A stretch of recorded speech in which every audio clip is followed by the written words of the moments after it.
Block स्तरीय विद्यालय समूह दौड़कूद और क्रिकेट प्रतियोगिता उद्घाटित भाग नेले 300 ऊर्ध्व प्रतियोगी। भद्रक जिला बंद ब्लॉक आगरपड़ा स्थित कृष्णचरण विद्या मंदिर परिसर में ब्लॉक स्तरीय विद्यालय समूह दौड़कूद और क्रिकेट प्रतियोगिता उद्घाटित हो जाइए। एथिरे 39 उच्च विद्यालय और 20 नोडाल विद्यालयर 17 वर्ष और 14 वर्ष कम दुईटी वर्गर प्राय 300 ऊर्ध्व छात्र छात्री अंशग्रहण करते।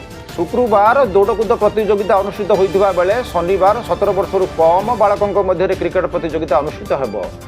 दौड़कूद प्रतियोगिता जिला स्तर को 20 जन प्रतियोगी मनोनीत होता बेले क्रिकेट में 12 जन कृति प्रतियोगी मनोनीत होते जनाई।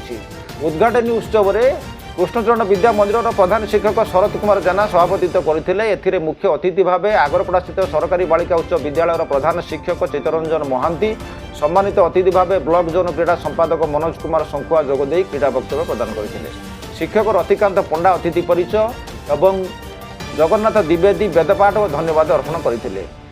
क्रीड़ा आयोजक भाव सुबोध कुमार पात्र, क्रीड़ा परिचालक भाव धीरेन्द्र कुमार षडंगी दायित्व तुलाई।